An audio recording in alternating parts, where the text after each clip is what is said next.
Education portal 3.0 पर शिक्षा विभाग के सभी कर्मचारियों को अपनी सर्विस बुक अपडेट करना है। आदेश जारी हो चुका है, कार्य आपको अतिशीघ्र पूर्ण करना है। सर्विस बुक आप अपडेट किस प्रकार से करेंगे, इससे संबंध में एक वीडियो पूर्व में पब्लिश किया जा चुका है। आप चैनल पर विजिट करके संपूर्ण जानकारी देख सकते हैं। अब कुछ साथियों के कुछ कन्फ्यूजन हैं, कुछ समस्याएं हैं, उनके कमेंट प्राप्त हुए, उनका भी समाधान यहाँ पर देने का प्रयास किया जा रहा है। आप देखें उन जानकारियों को जहाँ आपको कन्फ्यूजन है।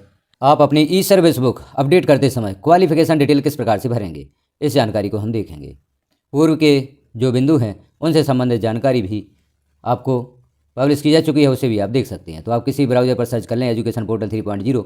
जैसे ही आप सर्च करते हैं पहला ऑप्शन यहाँ पर शो होता है एजुकेशन पोर्टल 3.0। इसकी साइट भी दी गई है, इस पर आपको क्लिक करना होगा। इस पर जैसे ही क्लिक करते हैं लॉगिन के लिए ऑप्शन उपलब्ध होता है। यहाँ आप यूजर नेम में अपनी व्यक्तिगत यूनिक आईडी लिखें, पासवर्ड लिखें, कैप्चा फिल करें और लॉगिन पर क्लिक कर दें। एजुकेशन पोर्टल 3.0 लॉगिन हो जाता है। जैसे ही एजुकेशन पोर्टल 3.0 को आप लॉगिन करते हैं पेज ओपन होता है। अब यहाँ आप देख रहे हैं होम के नीचे एम्प्लॉय डायरेक्टरी, इस पर आप क्लिक करेंगे। एम्प्लॉय डायरेक्टरी पर क्लिक करते हैं तो ई सर्विस बुक का आपको ऑप्शन यहाँ पर प्राप्त होता है, इस पर आप क्लिक करेंगे। जैसे इस पर क्लिक करेंगे तो ई सर्विस बुक एक बार पुनः आपको प्रदर्शित होगा। ई सर्विस बुक अपडेट करना चाहते हैं तो अब ई सर्विस बुक जो नया ऑप्शन प्राप्त हुआ है इस पर आप क्लिक कर दें। इस पर जैसे ही क्लिक करते हैं तो आपकी ई सर्विस बुक ओपन होती है। अब यहाँ आप देख रहे हैं आपको 5 बिंदुओं के अंतर्गत ई सर्विस बुक अपडेट करना है। पूर्व भागों में हम देख चुके हैं प्रोफाइल फ़ोटो आप किस प्रकार से अपडेट करेंगे, समग्र ई KYC कैसे करेंगे, पर्सनल क्वालिफिकेशन, पर्सनल इन्फॉर्मेशन किस प्रकार से अपडेट करेंगे, यह सारी जानकारी हम देख चुके हैं। इस भाग में हम देखेंगे आप अपनी जो चौथे नंबर पर ऑप्शन है क्वालिफिकेशन डिटेल किस प्रकार से यहाँ पर अपडेट करेंगे, कौन कौन सी क्वालिफिकेशन आपको अपडेट करना है, यह संपूर्ण जानकारी हम देखते हैं। तो यहाँ आपको क्लिक करना होगा क्वालिफिकेशन पर आप क्लिक करते हैं तो क्वालिफिकेशन से संबंधित यहाँ पर आप देख रहे हैं जानकारियाँ, एजुकेशनल क्वालिफिकेशन। तो क्वालिफिकेशन यहाँ पर आपको अपडेट करना है, आपकी जो भी क्वालिफिकेशन है। यहाँ जैसे हम क्लिक करते हैं क्वालिफिकेशन जो सिलेक्ट लिखा हुआ है इस पर आप क्लिक करेंगे तो यहाँ आप देख रहे हैं आपकी qualification middle, high school, higher secondary. अब जिन साथियों ने हायर सेकेंडरी 11th क्लास वाली उत्तीर्ण की है वह यहाँ पर 11th class higher secondary HSS select करेंगे, और जिन साथियों ने 11-12 हायर सेकेंडरी उत्तीर्ण की है वह HSS 11-12 यहाँ पर सिलेक्ट करेंगे। और डिप्लोमा, किसी प्रकार का आपका डिप्लोमा है, पोस्ट डिप्लोमा है, ग्रेजुएट डिग्री आपकी है, post graduate diploma, post graduate degree, other B Ed special education, और डीएड, BTC, DSc स्पेशल एजुकेशन, MAd, MPhil, PhD, जो भी आपकी क्वालिफिकेशन है यहाँ पर आपको सिलेक्ट करना होगा। एक एक क्वालिफिकेशन आपको यहाँ पर अपडेट करना है। सबसे पहले जैसे आपको अपने हाई स्कूल या मिडिल स्कूल की क्वालिफिकेशन ऐड करना है तो हम जैसे हाई स्कूल से प्रारंभ करते हैं। आप हाई स्कूल यहाँ पर सिलेक्ट करेंगे। अब यहाँ बोर्ड आपको लिखना है, तो हाई स्कूल की परीक्षा आपने जिस बोर्ड से उत्तीर्ण की है, जैसे अधिकतर MP बोर्ड से हाई स्कूल उत्तीर्ण की गई है तो यहाँ पर आप MP बोर्ड लिखेंगे। आप इस प्रकार से MP बोर्ड लिख देंगे। पासिंग ईयर, जिस वर्ष में आपने कक्षा 10वीं उत्तीर्ण की है उस वर्ष को यहाँ पर लिखेंगे इस प्रकार से। आप वर्ष लिख देंगे, वर्ष आपका सिलेक्ट हो जाता है। रिजल्ट टाइप, अब रिजल्ट टाइप को जैसे ही आप क्लिक करते हैं तो परसेंटेज और ग्रेड, आपका जो रिजल्ट है वह परसेंटेज में दिया गया है आपकी मार्कशीट में या ग्रेड में दिया गया है। तो अधिकतर कक्षा 10वीं का जो परीक्षा फल होता है वह परसेंटेज में होता है, तो आप यहाँ पर परसेंटेज सेलेक्ट कर देंगे।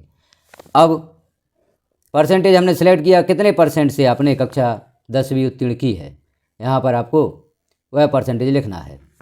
जैसे हमने 56% लिख दिया। Did you complete this qualification after first appointment joining date, जो भी क्वालिफिकेशन आप यहाँ पर ऐड करते हैं उसके संबंध में आपको बताना है क्या आपने यह क्वालिफिकेशन नौकरी में आने से पहले की है या बाद में की है।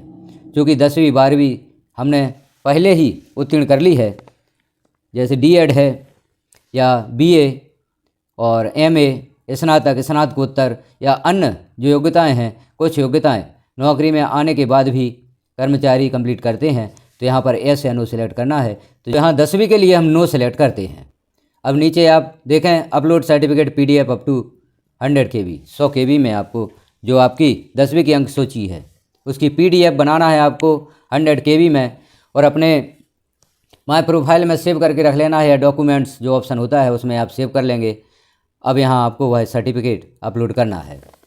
चूज़ फाइल पर आप क्लिक करेंगे। चूज़ फाइल पर जैसे ही क्लिक करते हैं आप आगे देखेंगे यहाँ जो माय फाइल्स है उसमें आपने PDF सेव करके रखी हैं। जैसे आप यहाँ देख रहे हैं, यहाँ पर विभिन्न आदेश और अंक सूचियाँ सेव करके रखी गई हैं। यह आप यहाँ से सिलेक्ट कर देंगे। सिलेक्ट करेंगे तो आपकी जो PDF है वह वहाँ पर सिलेक्ट हो जाती है। तो जो भी आपकी अंक सूची हैं, प्रोफाइल अपडेट करने से पहले उन अंक सूची की PDF बनाकर आप माय फाइल्स में सेव करके रख लें। कई साथियों को प्रॉब्लम हो रही है, वह जैसे ही सर्विस को अपडेट करते हैं बार बार पोर्टल उन्हें लॉग आउट कर देता है। तो लॉग आउट से बचने के लिए आप सभी डॉक्यूमेंट्स पहले ही PDF बनाकर 100 KB में उनकी साइज करके और माय फाइल्स में सेव करके रखें। तो यहाँ से हम कोई भी डॉक्यूमेंट्स अपलोड कर सकते हैं। अब जैसे ही आपकी यहाँ की जानकारी कंप्लीट हो जाती है, आप सर्टिफिकेट अपलोड कर देते हैं। ऐड पर आप क्लिक कर देंगे। जैसे ही जो नीचे ऐड ऑप्शन है इस पर आप क्लिक करेंगे तो आपकी योग्यता यहाँ आप जैसे देख रहे हैं हाई स्कूल MP बोर्ड और भी जानकारी दी गई है, यह आपकी यहाँ पर ऐड हो जाती है। अब आप देखते हैं कि कोई जानकारी यहाँ पर गलत हो गई है तो एक्शन में जो रिमूव का ऑप्शन है इस पर क्लिक करके आप इस जानकारी को हटा सकते हैं और फिर से ऐड भी कर सकते हैं। तो रिमूव बटन का भी आप उपयोग करें यदि जानकारी आपकी गलत ऐड हो गई है। इसी प्रकार से अन्य योग्यताएं आपको यहाँ पर सिलेक्ट करना है या अपलोड करना है। हाई स्कूल जैसे यहाँ आप देख रहे हैं high school, higher secondary, graduate, degree और D.Ed यहाँ पर अपलोड की गई है। अब अगली जानकारी आप देखना चाहते हैं या अगली योग्यता आप यहाँ पर अपलोड करना चाहते हैं तो अब यहाँ पर आप हायर सेकेंडरी 11th या हायर सेकेंडरी 11th 12th इस पर क्लिक करेंगे।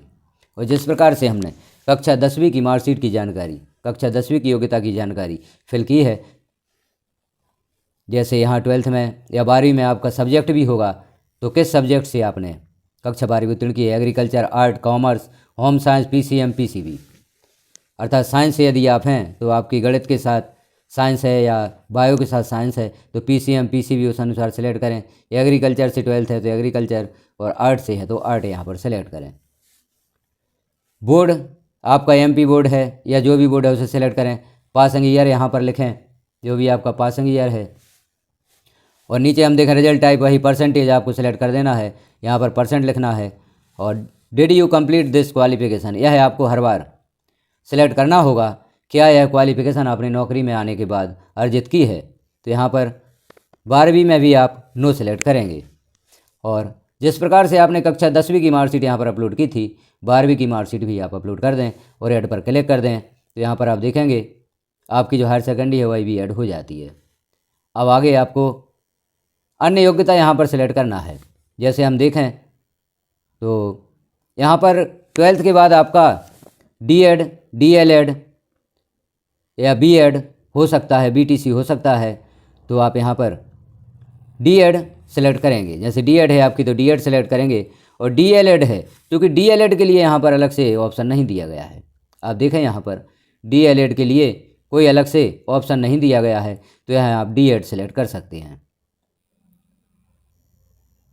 DLED के लिए आप D.Ed सेलेक्ट करें और अपनी जो जानकारी है वह यहाँ पर फिल करें। यदि DLED का अलग से ऑप्शन दिया गया होता तो आप यहाँ पर DLED भी सिलेक्ट कर सकते थे। तो D.Ed आप यहाँ पर सिलेक्ट करेंगे। अब हम देखते हैं जैसे आप ग्रेजुएट, जो आपने ग्रेजुएशन की है उसे आप यहाँ पर अपलोड करना चाहते हैं। तो ग्रेजुएशन जो डिग्री होती है वह किसी भी यूनिवर्सिटी से होती है। तो यहाँ पर हमने जो बोर्ड लिखा था आप अपनी यूनिवर्सिटी का नाम लिखें, पासिंग ईयर लिखें, परसेंटेज यहाँ पर रिजल्ट टाइप में आप परसेंटेज लिखें या सेलेक्ट करें और परसेंटेज यहाँ पर लिखें। रिजल्ट टाइप में आप परसेंटेज सेलेक्ट करेंगे और यहाँ पर परसेंटेज लिखेंगे। अब यह योग्यता आपकी नौकरी में आने के बाद की हो सकती है। जो ग्रेजुएशन डिग्री है हो सकता है आपने जो आपकी फ़र्स्ट अपॉइंटमेंट है, फर्स्ट ज्वाइनिंग है उसके बाद की हो। तो यहाँ पर एस सेलेक्ट करेंगे। अब एस सेलेक्ट करते हैं तो नीचे आप देखेंगे जहाँ पर हमने डॉक्यूमेंट्स अपलोड किया था यहाँ पर एक नई जानकारी शो हुई है। नियुक्ति के उपरांत अर्जित योग्यता की पूर्ति के साथ ही विभागीय अनुमति अपलोड करें। तो यहाँ पर जो आपकी विभागीय अनुमति होगी उसे आपको अपलोड करना होगा। और उसी के साथ PDF में आप बनाएं, आपकी जो अंक सूची है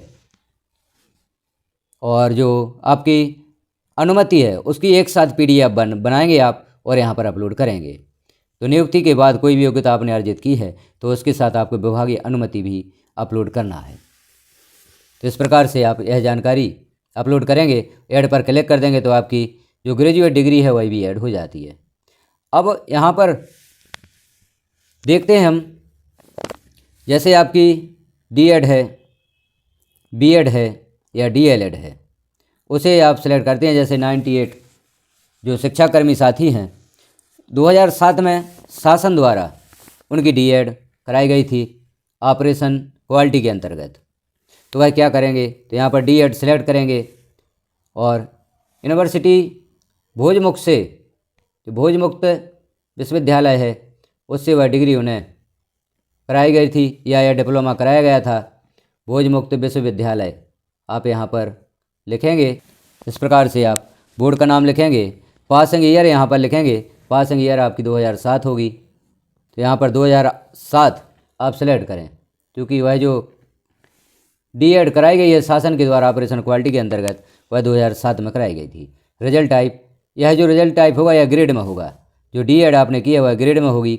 और यहाँ पर ग्रेड सेलेक्ट करें तो जिस ग्रेड में आपने D.Ed उत्तीर्ण की है या जो ग्रेड आपको प्राप्त हुई है उस ग्रेड को यहाँ पर सेलेक्ट कर देंगे। अब did you complete this qualification after first appointment joining date, यहाँ पर आप यस सेलेक्ट करेंगे, क्योंकि वह आपने नौकरी में आने के बाद फर्स्ट अपॉइंटमेंट के बाद ही कंप्लीट की है।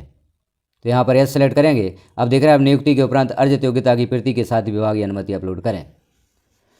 तो हो सकता है उस समय की विभागीय अनुमति आपके पास ना हो, क्योंकि वह शासन के द्वारा कराई गई थी, उसमें अनुमति की आवश्यकता नहीं थी, क्योंकि शासन के आदेश अनुसार ही यह योग्यता आपने हासिल की है, आपने D.Ed की है। तो यहाँ पर आप जो आपकी D.Ed की मार्कशीट है उसे आप अपलोड कर दें PDF में, यहाँ से आप सेलेक्ट करें और अपलोड कर दें। जैसे ही अपलोड कर देते हैं, ऐड पर क्लिक कर दें तो यह भी आपकी जो योग्यता है वह यहाँ पर ऐड हो जाती है। तो इस प्रकार से आपने जो भी योग्यताएं प्राप्त की हैं, जो भी आपकी क्वालिफिकेशन है, उन्हें आप अपलोड कर सकते हैं। इस प्रकार से आप एजुकेशन क्वालिफिकेशन यहाँ पर अपलोड करेंगे। जैसे ही आप अपलोड कर देंगे तो इस प्रकार से जानकारी शो होगी, आपकी योग्यताएं यहाँ पर प्रदर्शित होंगी। जैसे योग्यताएं यहाँ पर सेलेक्ट हो जाती हैं, अपलोड हो जाती हैं, आप सेव एंड नेक्स्ट पर क्लिक कर दें तो यह पेज आपका सेव हो जाता है। यदि आप इसे सेव नहीं करते हो, बैक कर देते हैं, तो यह जानकारी आपको पुनः भरनी होगी। तो प्रत्येक पेज की जानकारी आप कंप्लीट करते जाएं और सेव एंड नेक्स्ट पर क्लिक करते जाएं। अब यहाँ पर जो भी आपकी और योग्यताएँ हैं उन्हें यहाँ पर ऐड कर दें। तो जानकारी कैसी लगी आपको, एक कमेंट अवश्य करें। आपको जानकारी देने का प्रयास किया जा रहा है और जानकारी आपको अच्छी लग रही हैं तो एक लाइक करें और एक कमेंट अवश्य करें, ताकि आगे की और भी जानकारियाँ यहाँ पर आपको देने का प्रयास किया जाए। हमारे साथ बने रहें, चैनल को सब्सक्राइब कर लें, बेल आइकन को क्लिक कर ऑल पर प्रेस कर दें, ताकि जैसे इस प्रकार की महत्वपूर्ण जानकारियाँ चैनल पर पब्लिश की जाती हैं तो नोटिफिकेशन के रूप में आपको प्राप्त हो सकें। वीडियो को लास्ट तक देखने के लिए और हमारे साथ बने रहने के लिए आपका धन्यवाद।